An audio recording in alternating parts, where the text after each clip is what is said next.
All right, everybody, if you are on the screen, please, or on the Zoom, please turn your cameras on, put your mics on silent. We're going to get started here shortly. Just 1 second.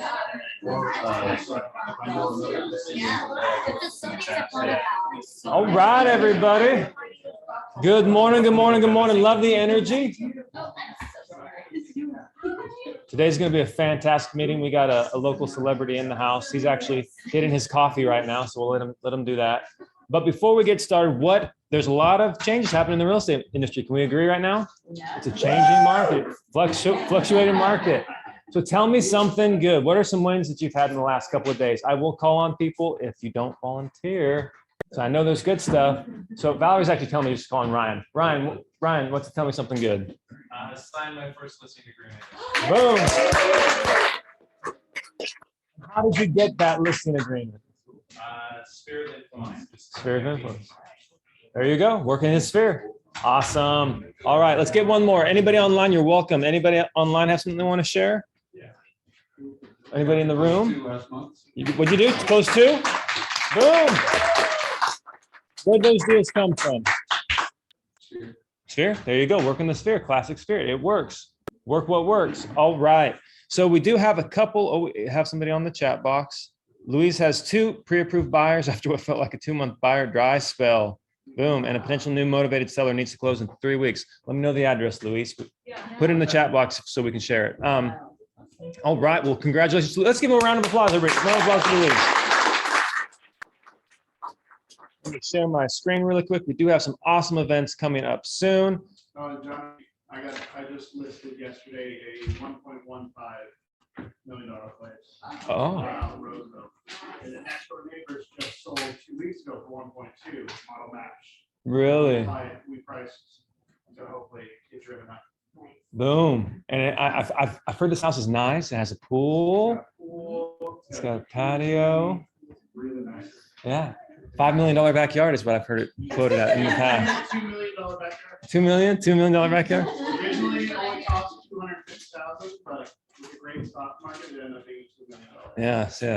So anyways, reach out to Drew if you want to Brent's house. So spoiler alert. All right.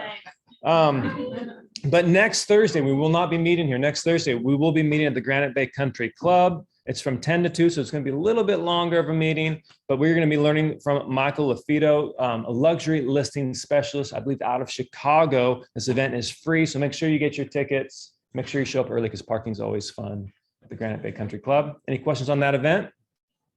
All right, and then also on the 28th, we have the Mac Daddy of all professional mixers happening at the Mix, right? So there's going to be hundreds of people there. Lenders, vendors, real estate agents, business owners. There's a person that sold a Frenchie at one of these events for $10,000, right? So there's going to be people of all kinds. I get legit. Oh, the deposit? The deposit was 10 grand? Oh my gosh. Oh gosh. Anyways, maybe we're in the wrong industry. Maybe we should be selling dogs. Anyways, that's coming up on the 28th. So mark your calendars. Is there going to be pina coladas there? Pina coladas will be. A lot of pineapples on it. There is first pina colada on me, Manu, if you show up. All right. Well, with that, what is happening, Alicia, in the wonderful world of lending? So in honor of Tom's talk today, I just want to remind everybody, we do the HUD $100 down foreclosure product, as well as Good Neighbors Next Door, and which is for first responders. So as these foreclosures start hitting, please think of me, because we can't pre-underwrite those files and get them pre-approved ahead of time so that you have them loaded. But I do want to just remind you guys of a phenomenal tool to use to excite people is a daily rate lock advisory. Just Google it. Why do I love this? One, first of all, don't be surprised that like 50 mortgage companies pop up and I'm literally sending you another mortgage company's website. I used to pay for this till I Googled it one day. So use it for free. But basically that site tells you what's happening in the mortgage market this week, what's predicted to happen, what happened today. You can always find something positive to talk about. So for example, today it says, well, first of all, rates went up last week, but then they went down Thursday, Friday, Monday, Tuesday, and they go down If it goes up 0.75, but then it goes down an eighth, an eighth, an eighth, an eighth, an eighth, it might take a while to get back to where it was when it started. But the point of this is when this advisory tells you, this morning it went down an eighth. What a phenomenal reason to call people. Hey Yep. guys, I'm super excited. Yep. Rates got better today by an eighth. So today when you go there, it says rates got worse today by an eighth. So that's not what I would use.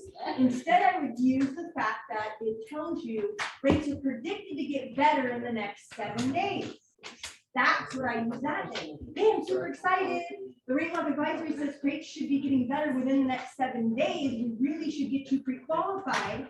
So again, your guns are loaded, ready to pull the trigger and write the offer. We want to be able to lock you in when rates dip down. Right now, they're predicted to dip down within the next week or so. Does that make sense? Mhm. So I use the rate lock advisory on the daily to excite the buyers and give them something to be hopeful about.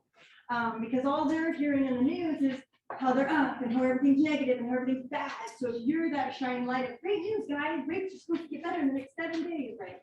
So I just wanted to give you guys that tool, make sure you are using it. And it also helps you feel knowledgeable about what's going on. Hey, I heard the Feds are gonna meet this Friday, right? So it's a really helpful tool to use. So real quick, they just Google rate lock advisory. Yep, rate lock advisory, and it's a super awesome, I've been using it for like 15 years, and it's pretty on point. People might go, hey, it wasn't accurate. Well, it basically tells you, here's what's supposed to happen. Mhm. Sometimes those reports come out and are different than the predictions, but they can only go off of what the economists are predicting. Correct. So a prediction is just that. The reality might come out and be different, but rates typically change, guys, 9, 11, and 1 o'clock. Sometimes it's important for you to teach the borrowers that, because they might go, rates are doing this, and I go, just so you know, they change 3 times a day. They're not doing anything for very long, and they typically go like this throughout the day. And when they change, when it says rates change by an eighth, that's just the cost, not the actual rate itself. You would take the 0.125% times the loan amount, and that's the actual change that took place that day. So it might only be $400. So then I say to the client, oh, I know rates went up this morning, but in your case, it's $400. Oh, well, that's not a big deal. I know. Don't pay attention to everything you read. You know what I mean? Mhm. So it just helps you sound like you're more knowledgeable than the news or the market. Does that make sense? 100%. So I use it every single day. It's pretty amazing. Awesome. Well, thank you for that, Alicia. And then if they want to reach out to you, how do they get a hold of you? 916-256-6486. 916-256-8. 6486. J-Rel, can you just put that in the chat box for me? 916-256-6486. 6486. There we go. I'm dyslexic, okay? So, Daily rate lock advisory. Daily rate lock advisory. You just have to Google it. It's not a website. It's, you just Google daily rate lock advisory and 35 banks will pop up. They all pay $700 a year for it. And so I just steal from their website. For free. for free. All right, then up on the screen, I forgot to, It's all the same information. I did forget to bring, or to mention, or I was waiting rather. There's an event, another event coming up. It's the annual Paddle with Your Humble Hustlers. Cindy, Darcy, you want to explain what this is? Yeah, so this is something we started last year. We started, and it's for everybody. It's for our clients, it's for us, it's for everyone associated with the industry. And we pick a spot, usually a day before at Folsom, and we do a barbecue, and people bring their paddle boards and their kayaks, and we just all go out together. Our last event that we had last year, we had over 100 paddle boarders out there. It was so fun. I mean, it's just, so we just go out there. Just the one thing to remember is, on land, it is considered a dry lake. So when you bring your beverages, make sure they're in water bottles or something at Folsom. Really? Because we don't want you guys being the reason we get broken up. We did have Humble Hustler water bottles before, little White Claws. And it's really fun. Make sure we'll put on the team page, sign up for our Eventbrite, because we just need to know how many hot dogs and chips to get for everyone. Bring your own drinks, invite who you want. It's a good time. So hopefully you guys can all make it. Bring your kiddos. Yeah, bring your families, kids. Family friendly. Clients, coworkers. And what day is it?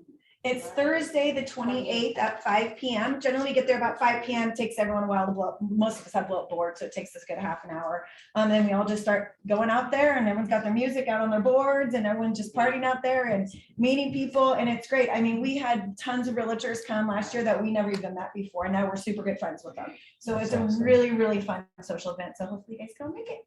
Only question, do you have to wear a bikini to do this? No, actually the nice thing about paddleboarding, as long as you don't fall off, you can wear your regular clothes. Okay. If you fall off, you might have problems. I'd have to wear a bathing suit, yeah. No, if you said yes, Speedos for you. if Jared's wearing a bikini, I'm there, man. That's all I'm saying. So, all right. Well, with that, that is it for today's events and market update. Let's get to the man of the hour, Mr. Tom Daves. Give him a round of applause, everybody.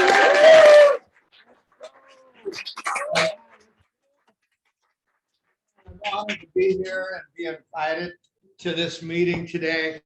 So when John called me up, he said, hey, can you come into our meeting and share a little bit about REOs? I said, absolutely, I'd love to.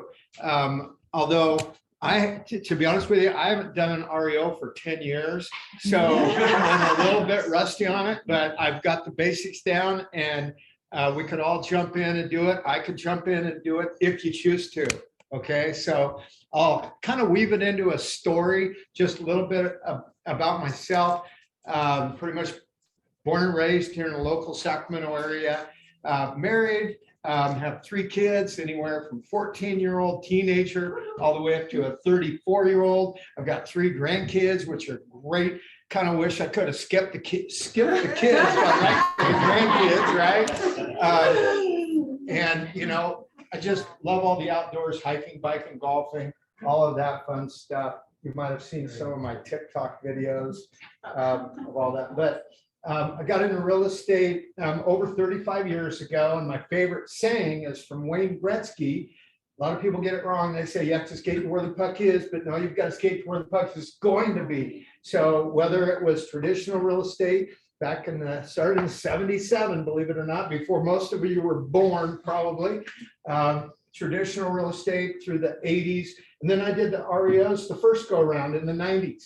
And then from there, then the market corrected and there was a lot of opportunity with flips. I bought and sold hundreds of flips from 2000 to 08, at which time, you know, the market was going up so fast. I was like, man, I'm so smart. Yes, it's going great. But then all of a sudden I went from, you know, the high school star to the, you know, to the dunce or whatever, because the market tanked in a hurry.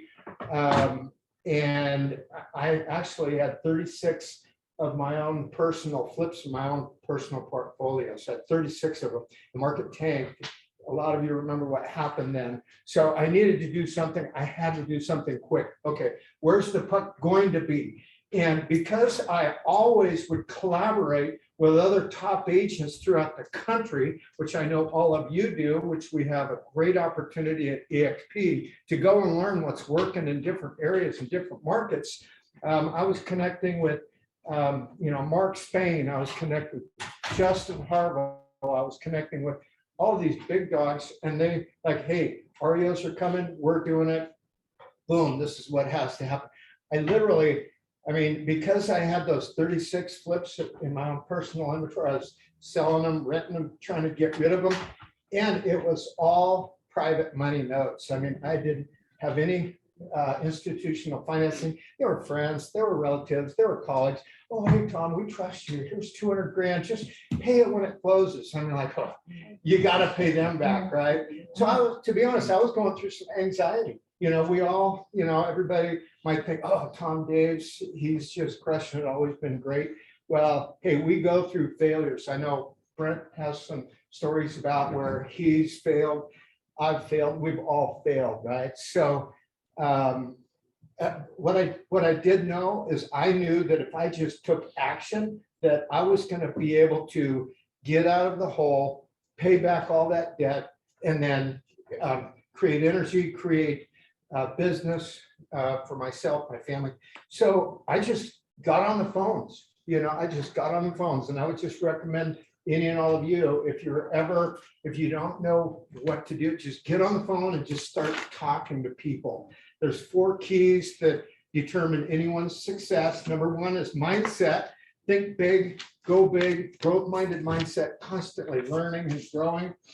And then Warren Buffett says the best investment that he has ever made is in himself. So we're all growth-minded here at EXP. Number 2 is how you spend your time.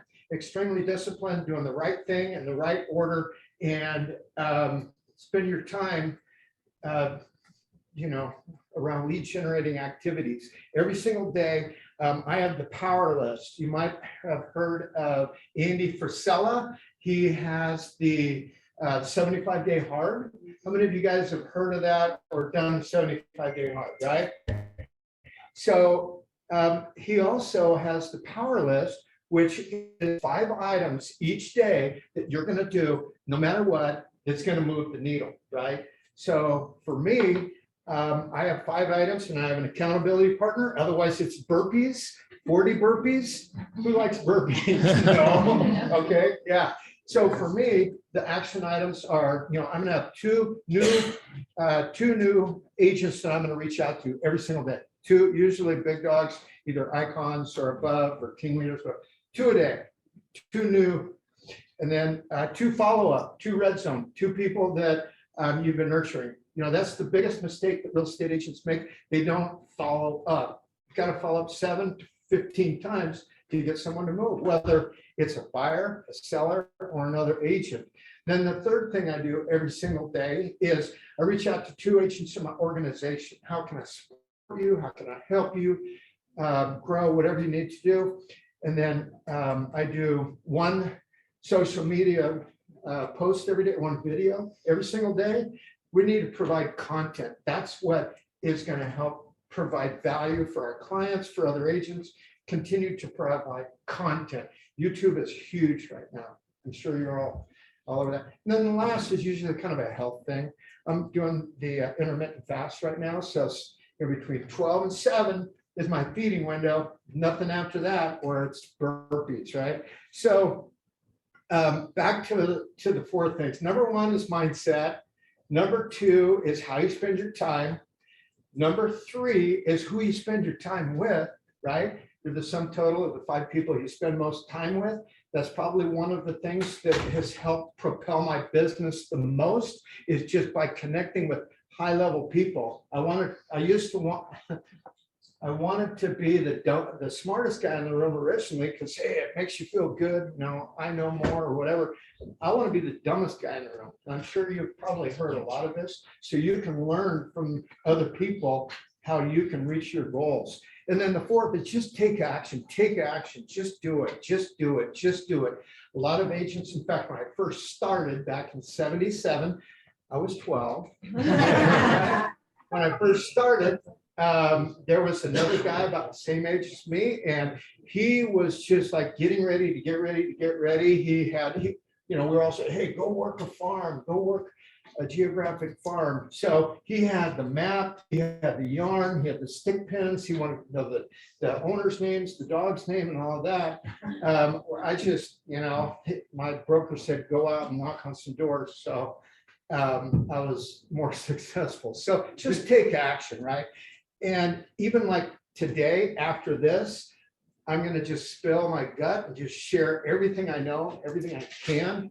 Take one thing and take action. When you walk out of this room, take action with something. Even if you're not sure if it's going to work or not, take action. So those are the 4 things. Mindset. Number 2 is how you spend your time. Number 3, who you spend your time with. And then the last one is take action. So, through my real estate career, when I was traveling and I met with, Mark Spain, I met with Chris Waters, met with all of these big agents, they said, REOs, that's where it's at. And because I knew, pretty much anything and everything about a foreclosure, I mean, it was a given. It was a natural thing for me to get right into that. And so I'd love to share, if it's something that's not natural for you, and if you're not really sure if you should do it or you could do it, chew it, do it. Then maybe don't do it. Do something that meets within your wheelhouse, okay?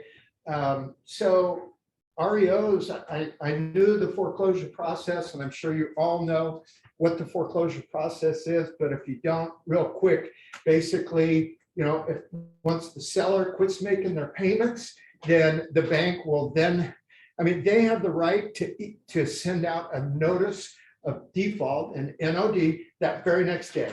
Most of them don't. They will usually wait 90 days to email out that NOD. Back in 2008, man, on the 89th day, they were just ready. Clark remembers that they were just ready to send out that notice of default. Okay, boom. They would send it out because there were no restrictions, no problems with these banks. They were just like, hey, let's just take away, let's just foreclose quickly. The concern now is the banks are really giving a lot of time. If anyone is trying to get a loan modification, if anyone is moratorium, if anyone says anything like the pandemic or COVID or whatever, like, oh, okay, we'll give you more time. So they're prolonging, or if they say, we're going to call channel 3, oh, sorry. Right? So they prolong foreclosure. So, but they have the right after 90 days to file that notice of default, okay? So once they filed that, then how much time does the seller have, or how long until they will file that notice of trustee sale? After they file the NOD, how long until they can legally file that notice of trustee sale? 90 days, right? So then back then on that 90th day, sometimes probably the 89th, because there wasn't all that much compliance back then. They would file that notice of trustee sale, and then how long until they can technically foreclose after they file that notice of trustee sale? How many days? 21, right? So then on that 21 days, they would go ahead and have a trustee sale, and they would sell that property. They would put out the notice that it was going to be at the courthouse steps. Everything used to be always down at, Sacramento courthouse. Now, there's multiple locations. And I would go down, and that's how I would buy some of my properties. You'd have to have cashier's checks, and you really had to know your game in order to do it, because there's a lot of sharks down there that they don't care if you're just bidding on a second, because the bid amount is 29,000. You're like, oh wow, $400,000 house for 29. I'm going to get it. You bid the 29, they sell it to you.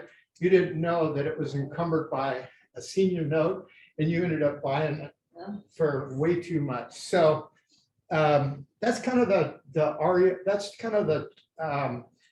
the foreclosure process. Okay, and I'm sure kind of how all of that works.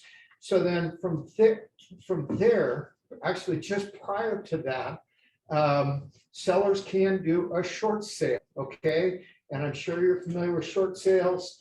That's just basically when the seller owes more usually than the property is worth, then a lot of the banks are willing to negotiate.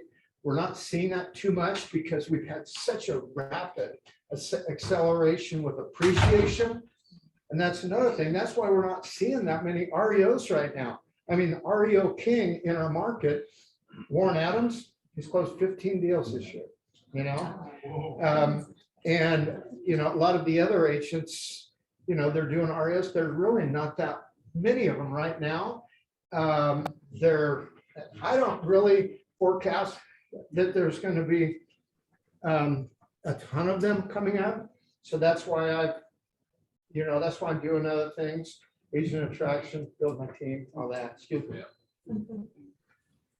Okay, so once they foreclose, then if someone buys that property at the courthouse steps, then it's theirs. So we would basically, once we would get it, we would go over to the property. A lot of times there was a tenant in there, sometimes not, because you usually couldn't get inside. So you go over, knock on the door, negotiate a cash for keys with the tenant. You'll give them $2, $3, or $4 grand to have them move out and give you possession.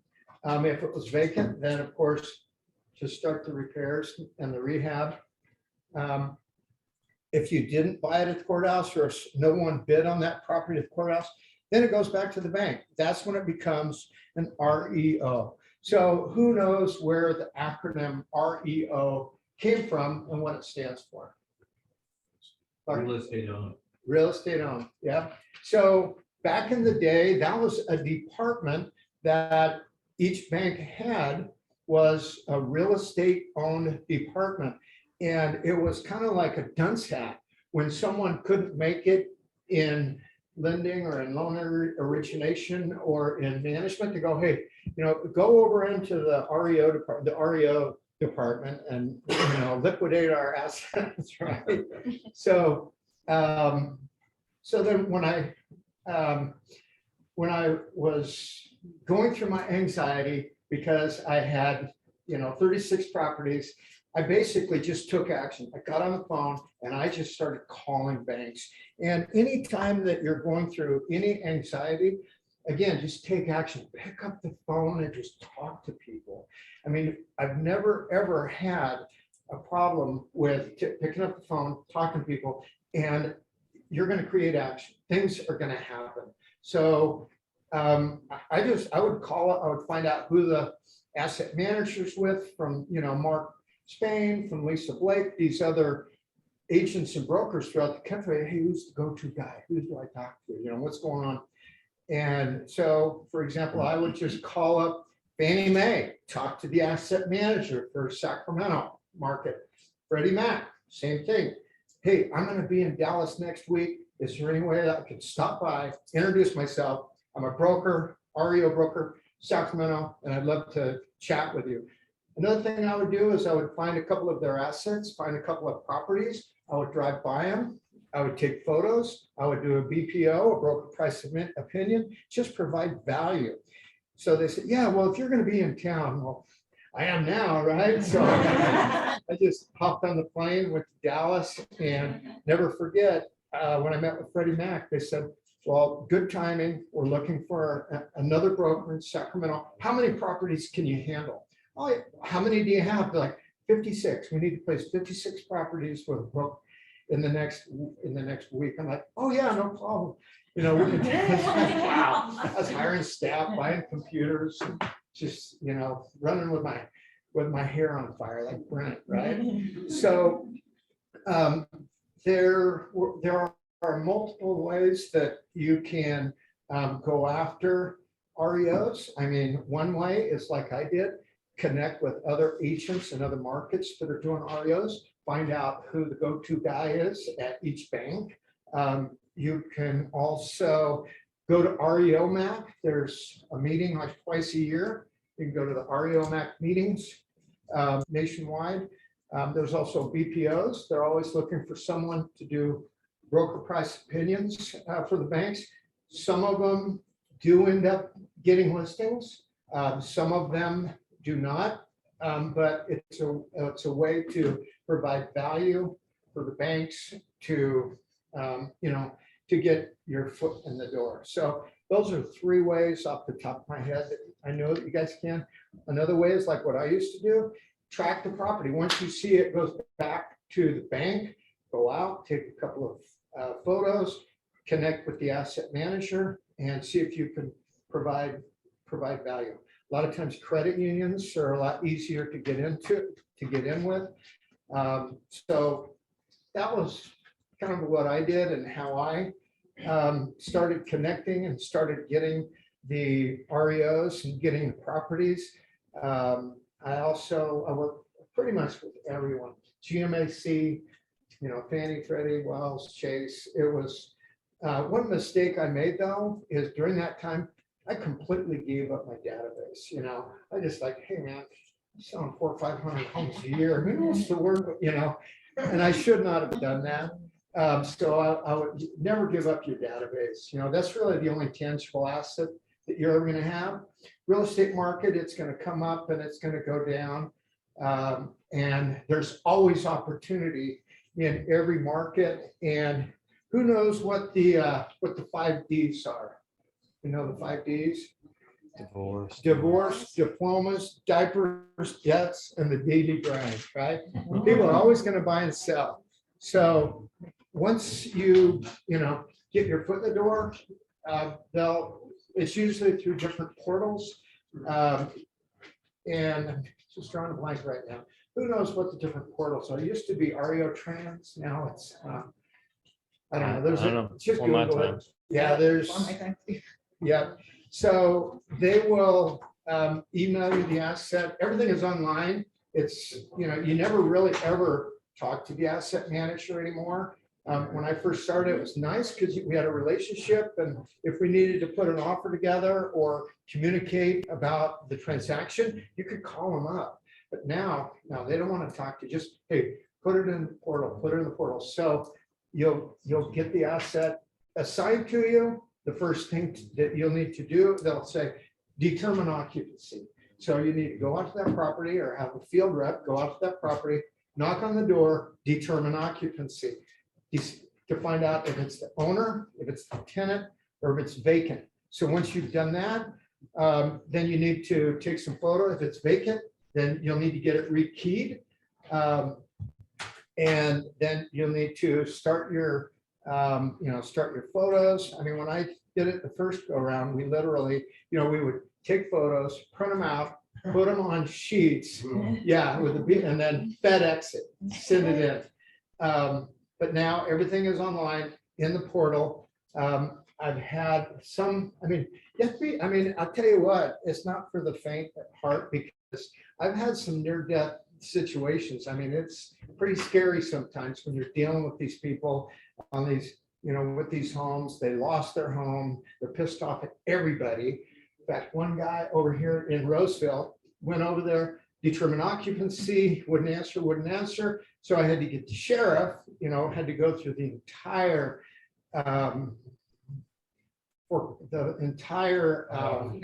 eviction process, right? And then, which now is another thing that takes a long time. Oh my gosh. So you have to go there with your locksmith, with the sheriff, and then yourself. So we were at a property, and so, okay, go ahead. I think he's in there. So the sheriff's like, okay, well, let's just be careful. So the locksmith was down like this, picking the lock, and the sheriff was behind him. I was behind him. And all of a sudden, the locksmith opens the door, and this guy's standing there with a 357. And I was like, oh. And so the sheriff went up there, and it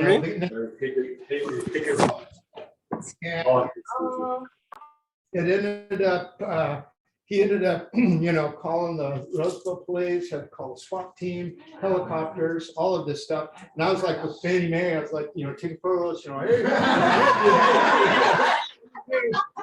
And they ended up that night at about 1 a.m. They finally got him out after smoke bombs, grenades, you name it. He put his head, I guess I found out how to stay in a property with a smoke bomb. Put your head in the toilet. That's the only place where you can really breathe and get oxygen when there's all this smoke. We're learning way too much info now. So it's dangerous. So once we, got that guy out, or once you get the occupancy of the property, then, some banks would fully rehab them. So, negotiate with the contractors. You'd have to get 3 bids. You'd have to, of course, get, all the utilities, PG&E, SMUD, you name it, get the utilities, pay those bills yourself, set up all those accounts, and then try and get reimbursed from the bank.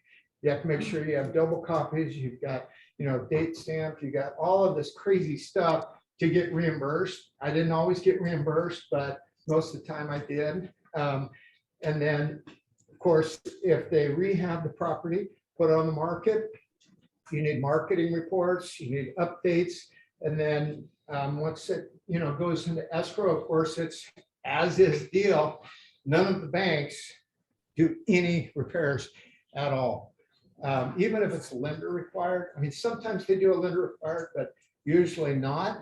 Never forget Jolene Welsh at Wells Fargo. Her favorite thing, because you always get a request repaired, no matter, you put it in the comments, as is or whatever. Should like, what part of, and get mad at me, what part of as is don't you understand? Is it the as or is it the is? Yeah. Just so I understand, did you ever actually do the HUD Yes. foreclosures? Yeah, Because those ones, only because we offer the HUD yeah, program where you can put the repairs in. So that's different than the bank REO, 100% different. yeah, HUD, HUD is different. HUD, you had to be an approved, of course, HUD agent like anyone else. And the asset management company his name was Angel I forget the name of the company, but those are a little bit different, a little bit more unique. And they do want the one-on-one.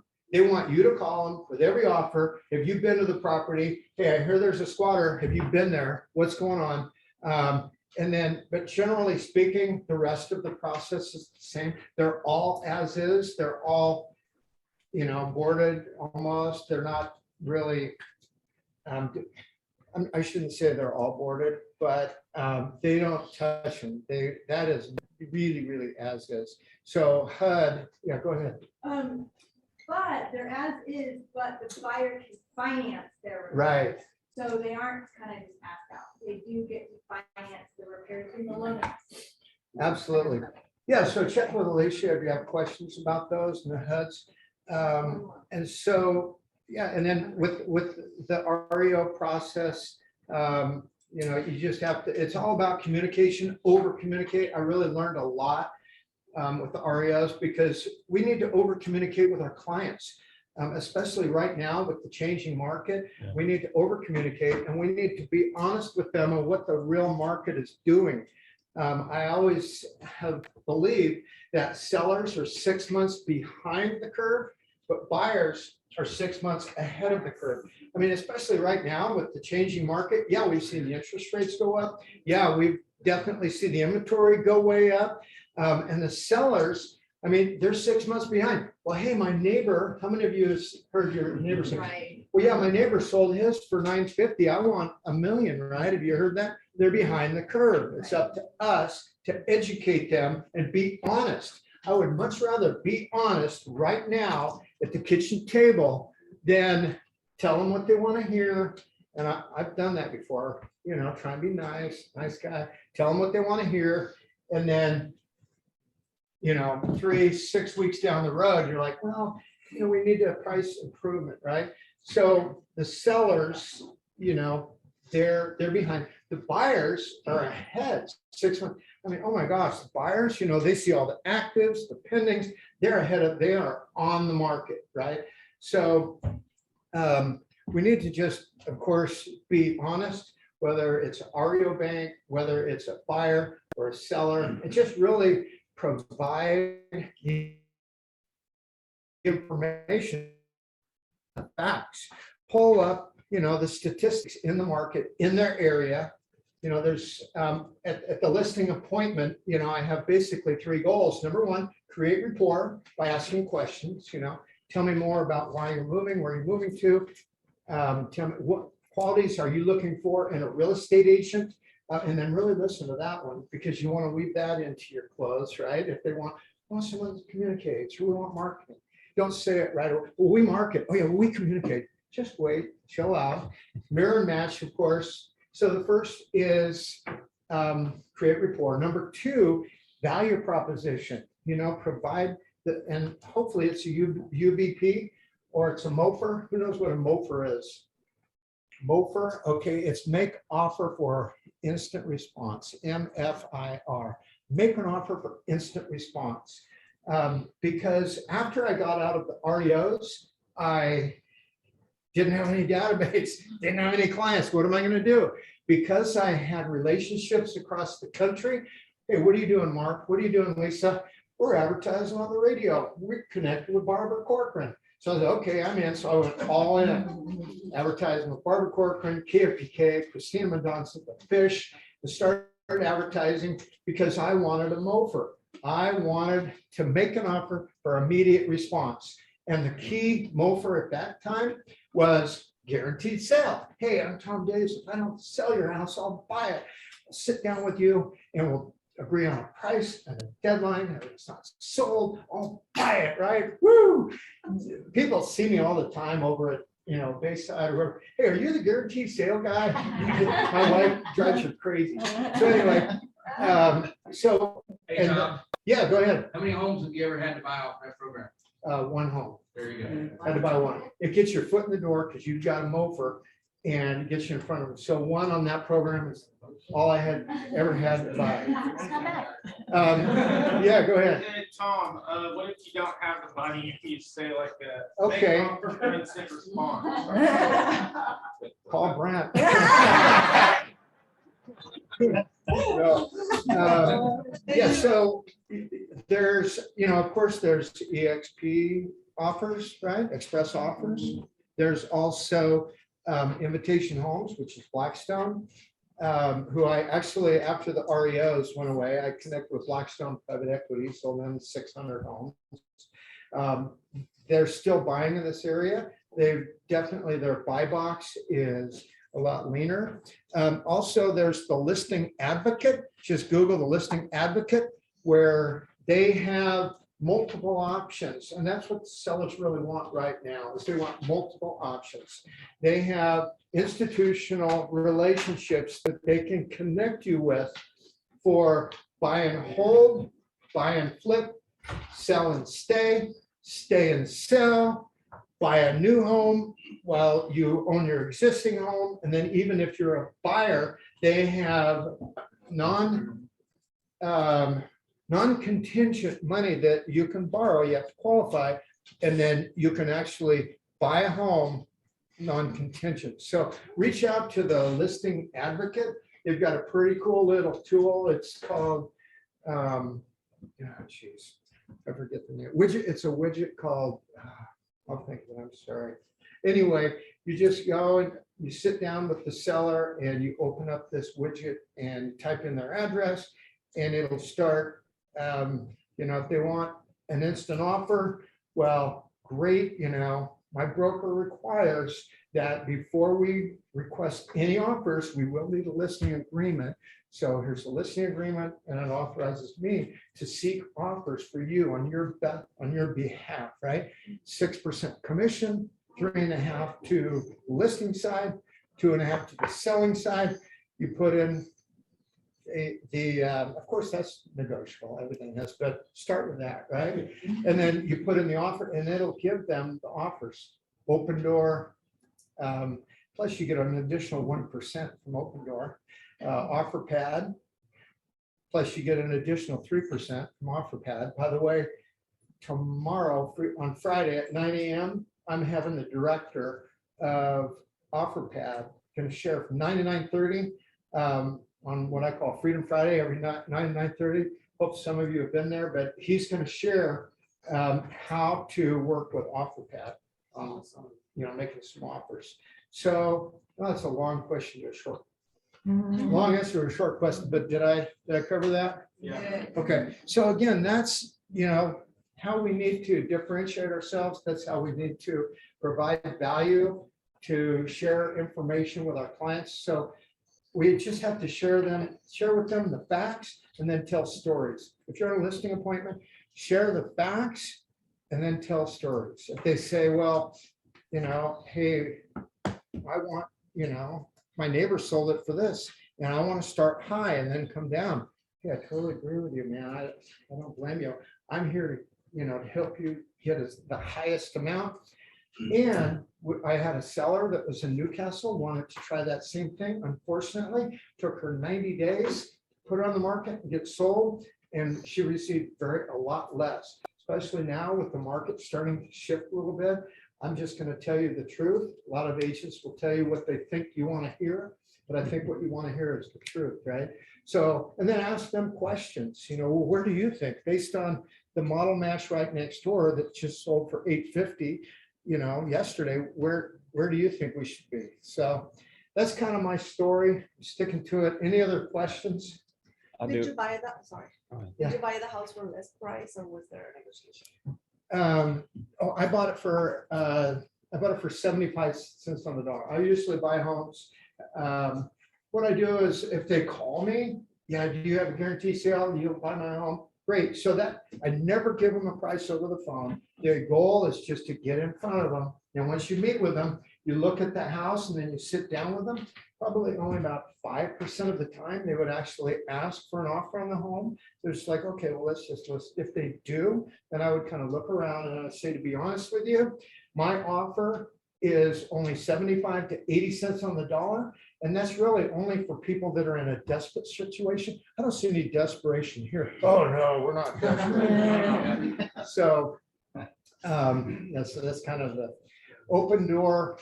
Open door usually offers the highest amount. I actually bought a flip a couple of weeks ago. Again, there's opportunity with every market, and it's mindset. So many people and agents like, the market's changing, the market's this, the market's that. There's opportunity. Every single market, if it's going up, it's going down, there's opportunity. In the MLS today, there's going to be a ton of homes that go active, a ton of homes that go pending, a ton of homes that go that close because of the 5 Ds, right? So, again, just take action and serve the clients, help them out.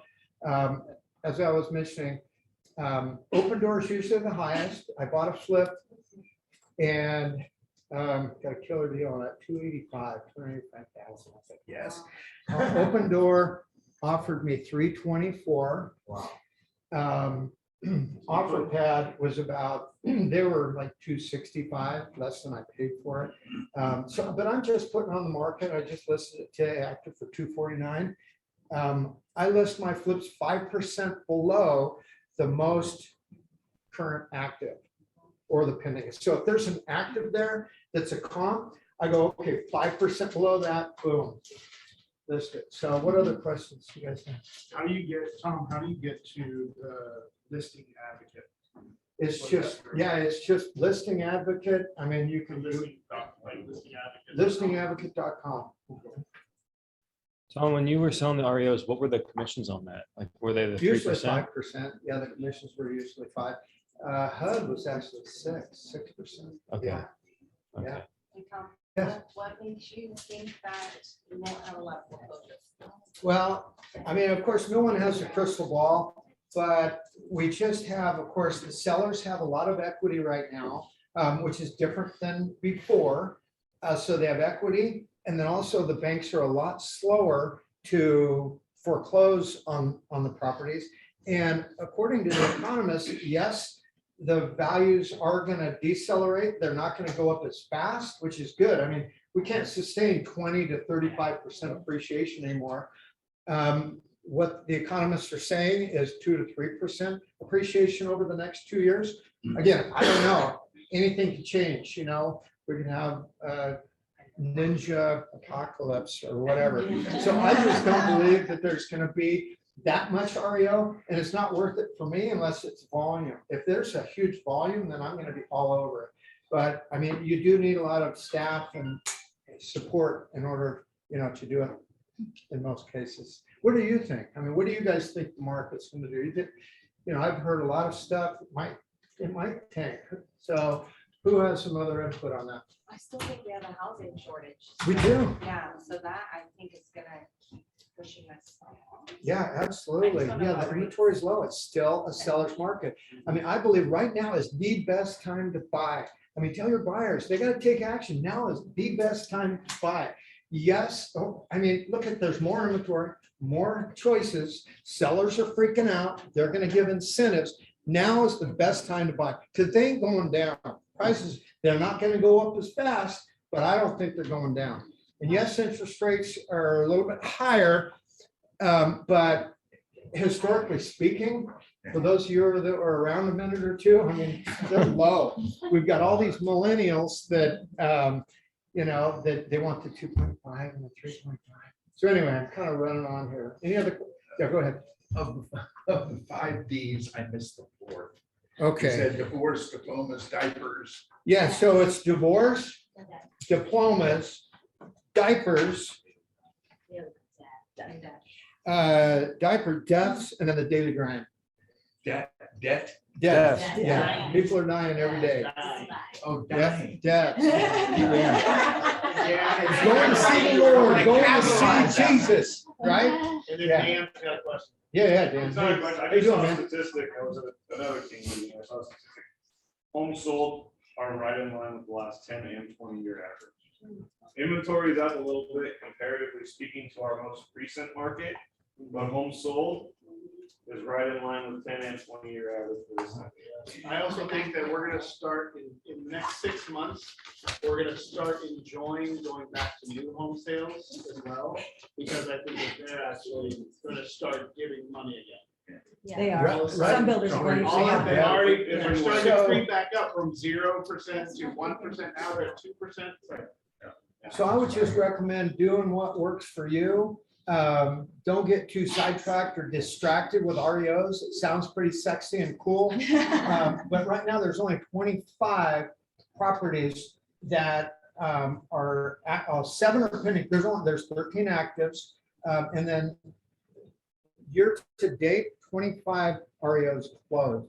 So stick with what I believe these are the core 4. I'll pass these out. Number 1 is database, sphere of influence. Your business is only as good as your database. It's the only tangible asset that you really have. And I've got some steps. I like things to keep them really simple. 1-page goals. I can look at it and see it and stay on track, right? So this is called the 1-4-5. I stole it from Keller Williams. They had the 1-3-5. I wanted to up their game and go 1-4-5, right? So first is database. And this is basically, stay in touch, KV Core, have events, social media. Facebook is your database, really. Facebook and Instagram. Facebook, there's more sellers because the demo is 35 to 54. Instagram is more buyers. Probably know all that stuff. And then open houses. Have some huge open houses. Make it an event. Brent is the king of open houses, right? And it's what you do before, during, and then after. Open house follow-up, geographic farm, and then online and outbound as well. So leave that with you. I know I went a little long here today. That was beautiful. Thank you so much.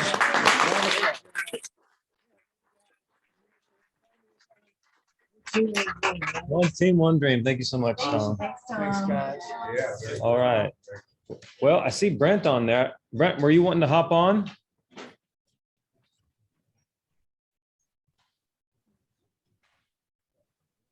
You're on mute, my friend. Wait a second. Yes, I'm here. But I don't want to interrupt. So keep going. I want to just wrap up 2-3 minutes at the very end. I don't know if you have other speakers or what. Oh, we're at the end. You're on, my friend. Right on, right on. Hey, first of all, great to see all of you there. And I just want to challenge everybody. Do not participate in the recession of Channel 3, Channel 10, Channel 13, the news. The news likes to report good news or bad news. And so they will scare the living bejeebies out of you. Now they're great for your sellers. Tell them to watch it all night long, and then you'll get a price reduction the next morning. So let their sellers watch the news, but you guys need to go just be radical monsters.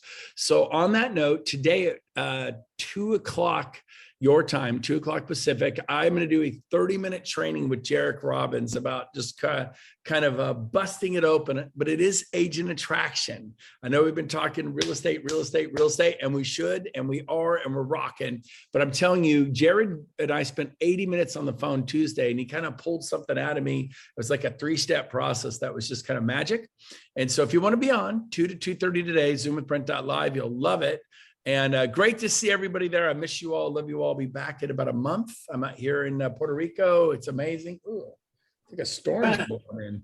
But what, John?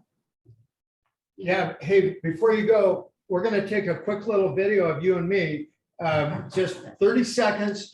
Brent, thank you so much for everything you've done. I'm glad that I could come to this meeting today and share. Brent, the team, thank you guys very much. We love you, Brent.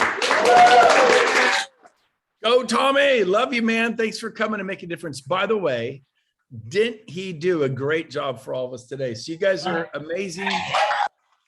Yeah, we appreciate. Is that Juan in the front row there? Juan made it up. Good job, Juan. Can you guys hear me? I can hear nothing all of a sudden. It's like totally muted. Must be literally a storm just blew in. Like it just like hit like a tsunami. Like like I think it's affecting the internet.